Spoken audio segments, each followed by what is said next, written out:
When it comes to NECA, space is the place. Here's your look at the new NECA toys, the original superheroes, Flash Gordon.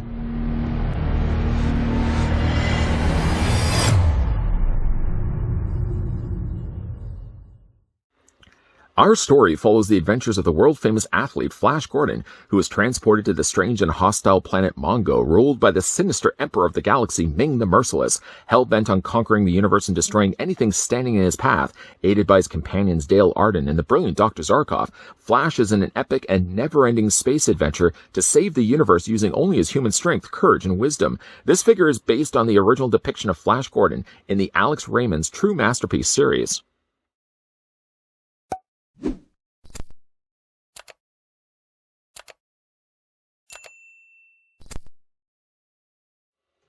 Before we begin, the original superheroes Flash Gordon's review is made possible by the folks over at NECA Toys that did provide this sample of Flash Gordon along with Ming the Merciless and the Phantom that we will be looking at in upcoming reviews. We're going to go ahead now and grab the ruler just to see how tall the figure stands. Flash Gordon is 6 3/4 of an inch tall, or just a little over 17 centimeters tall. Technically, this is the second Flash Gordon figure that NECA Toys have released. The previous one, the Defenders of the Earth Flash Gordon, was one that we looked at here on this channel.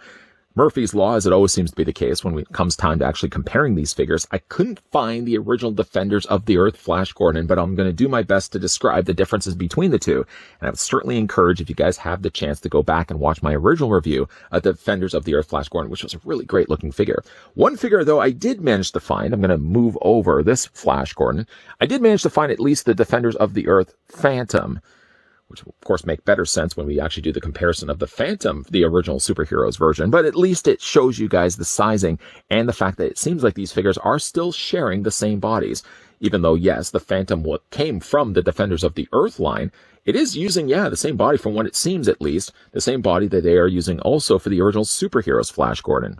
In the accessory department, I gotta say, Flash does pretty good for himself. First of all, the figure comes included with a swappable head sculpt, which I believe is the same head that they used for the original Defenders of the Earth release. Comes with a pair of swappable hands, comes with his laser blaster, comes with some laser blast effects that can attach onto the end nozzle, and he comes included with a sword and scabbard. We're gonna start things off first with looking at Flash's sword. The sword itself has been painted a lot. It looks, first of all, like the blade's been painted in metallic silver. It looks like the guard has been painted in a very rich metallic gold. There is a little bit of bleed you can see on the side of the blade, and I notice also on this side as well. I can't tell if that's a little lip of plastic, see right there, or if that was actually a hair.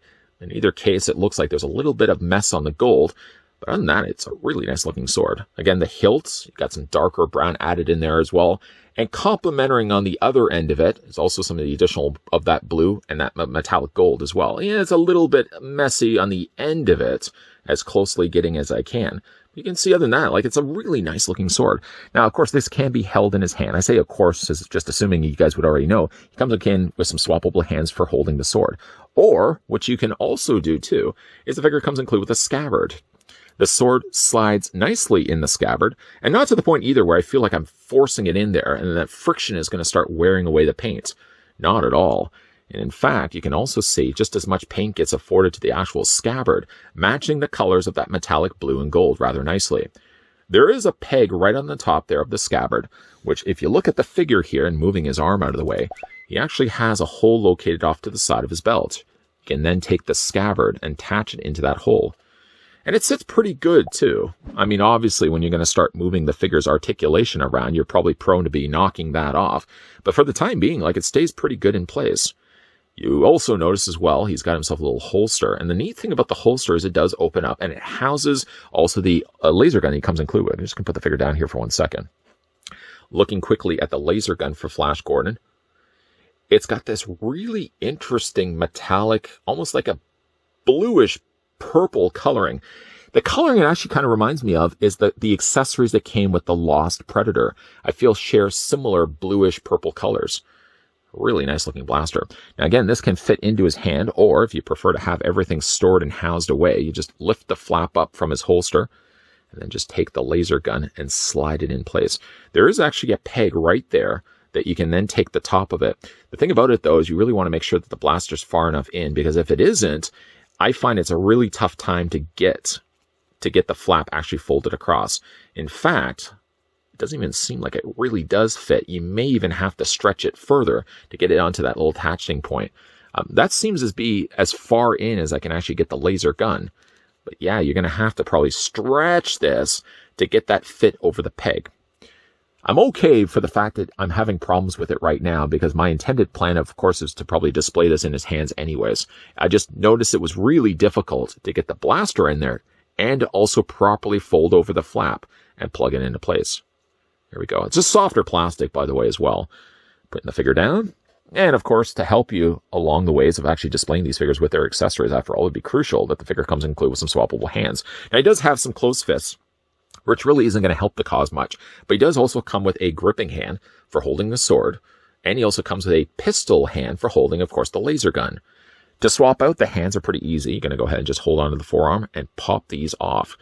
If people had worries and concerns that the pegs would be prone to breaking, as seemed to be the case with the original Defenders of the Earth Flash Gordon, which I didn't actually have any problems whatsoever.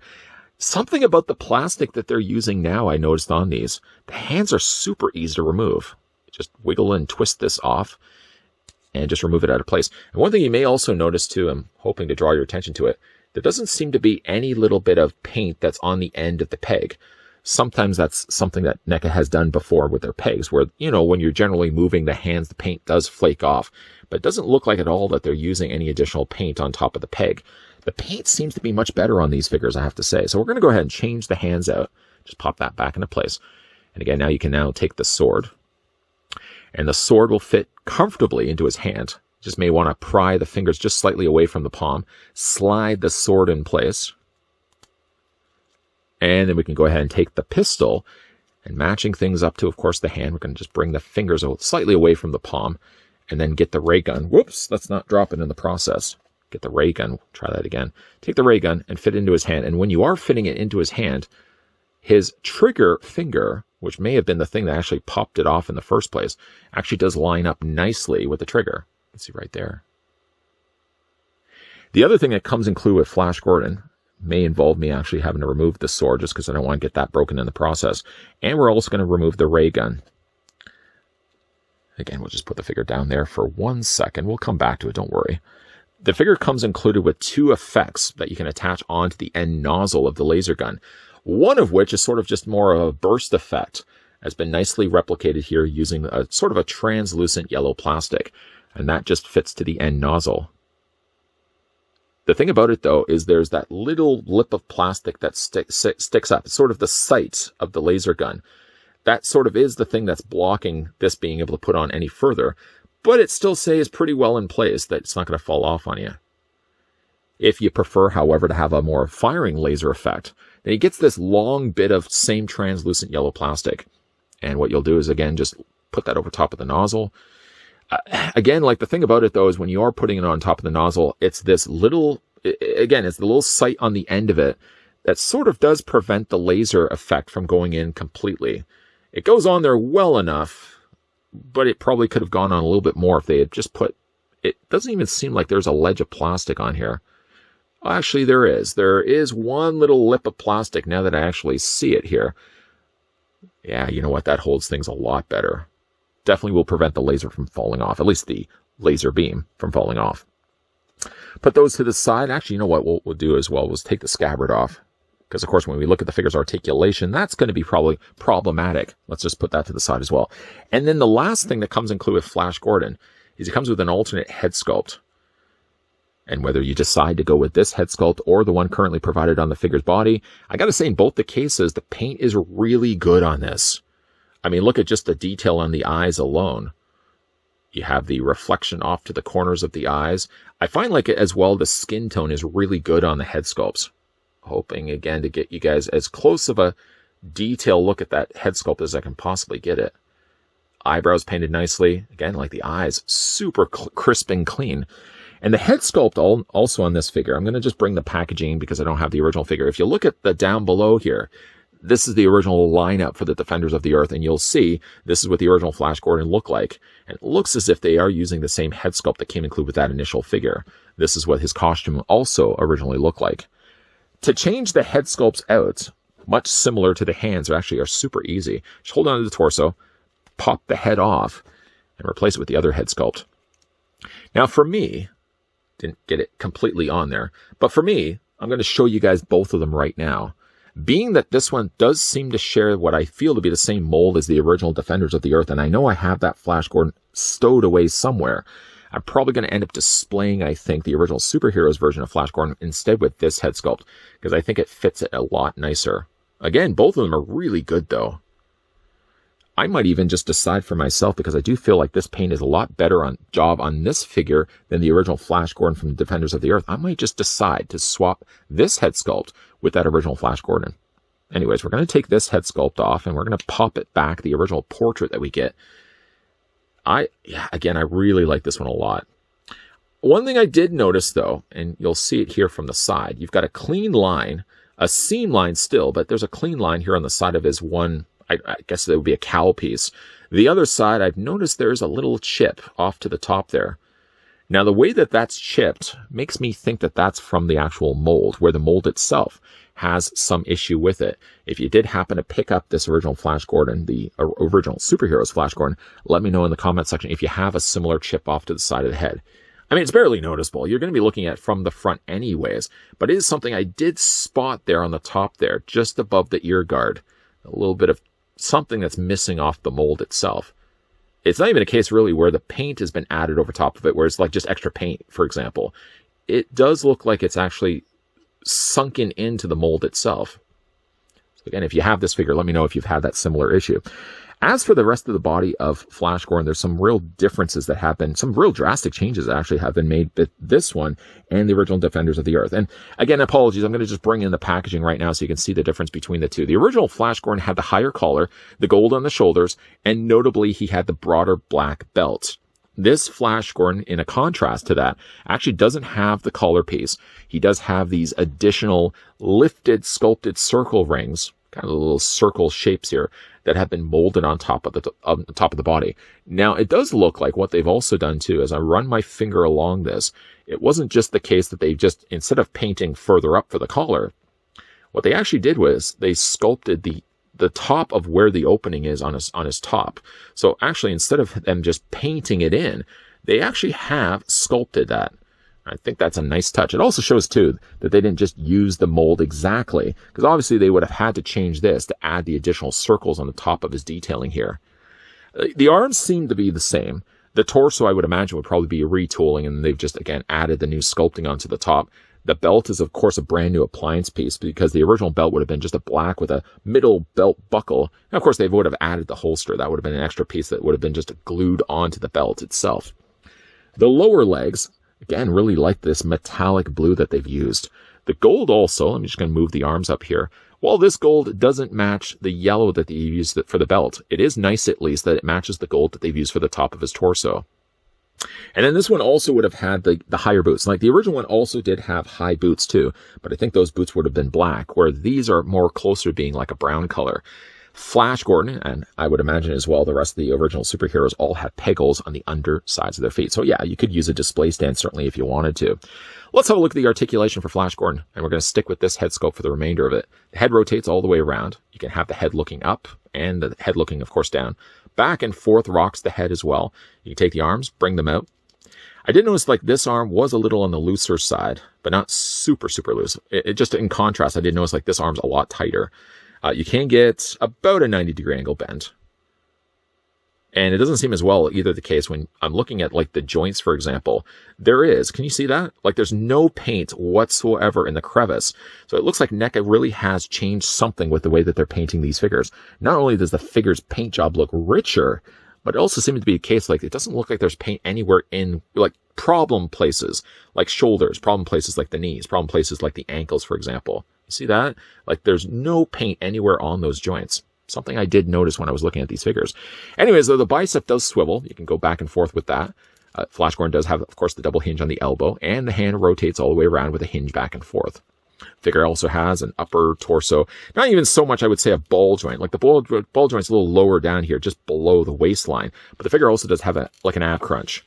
Now, you don't tend to see these ab crunches get used too often. In fact, I think they may have even used the same body for the Batman and the Green Lantern. Also, even the Superman that they paired along with the Predator and also the Alien figures respectively.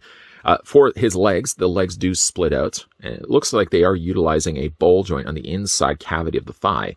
The legs come forward, the legs also come back. There is that same swivel at the top, just essentially where that's attached to the ball joint. Figure does have a double hinge on the knee. Rotation in the boot, more so just the way it was attached to the lower leg. Feet move back and forth this way. Feet also move back and forth this way. And Flash Gordon from the original Superheroes line does have also toe articulation. To be honest, I actually like the look of this Flash Gordon more than I think I like the original Defenders of the Earth, which already was a great figure when we initially looked at it here on this channel. The benefit, of course, is the Defenders of the Earth also had the other characters in that line as well. Like Mandrake the Magician, for example. This line, so far, we have ourselves the Phantom and Ming the Merciless, two other figures that we will be looking at shortly here on this channel. I find like the colors from just own memory alone, I find the colors to be a lot richer on this one. The paint seems a lot better applied. And again, if you had problems in the past with NECA toys having paint on their joints, for example, as I showed you in this review, it seems to be completely gone, at least on this release of Flash Gordon. I did like the look of the Defenders of the Earth Flash Gordon, but I gotta say, I think I like the original Superheroes Flash Gordon a whole lot more. Having already liked the Defenders of the Earth Flash Gordon that NECA had released before, kind of was surprised to find out that the company was going to be doing another Flash. The difference, though, is while the original Flash is based around the Defenders of the Earth series, this newer Flash, though, should please the purists, as it's based on the original art design of Alex Raymond. I think one good thing about this figure is, too, is that they didn't simply just take the same body and head sculpt that we got before with that original Flash Gordon. No, in fact, we get a brand new head sculpt, which is good. We get a differently tooled body, so you can definitely see the changes made in the torso, for example, and he's got different belt parts that weren't really there in the original initial release.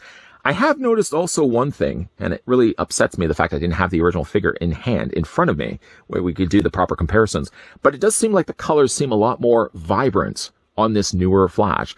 I'm not just saying it because his costume is a little bit more out there than the original Flash that we looked at before, but it does seem like the colors are a lot sharper, the face sculpt seems a lot cleaner, and even like the joints in his arms and his shoulders, where problems would be there in the past, where paint would be building up in the joints. As you saw in this review, I haven't done anything. I mean, even like moving the arms when I first took the figure out of the packaging, none of the flaking of paint problems that I've had in the past. Not even a problem either. You just have a little bit of paint on your fingers. I didn't have that at all when looking at this Flash Gordon. Paint's well applied, nicely sculpted figure, and pretty cool accessories go along with this release as well. Now, of course, along with this, NECA Toys are going to be doing the Ghost Who Walks, the Phantom, and of course, Ming the Merciless, two figures we are also going to be looking at in upcoming reviews, all thanks to the folks over at NECA Toys that did provide them. What do you guys think of the brand new Flash Gordon? Pretty cool looking figure, isn't it? Let me know down below in the comment section whether you're going to be picking this figure up for yourself based on this review, or you already have this in your collection right now. Also, if you are new to this channel, you're enjoying the content that you're seeing, make sure you hit that subscribe button down below, turn on the bell notification, and just know that while we have wrapped up the review for Flash Gordon, the original Superheroes review of the Phantom and Ming the Merciless will be coming shortly to this channel, so make sure, yes, you're keeping your papers peeled. As always, guys, thanks for watching. See you guys next time.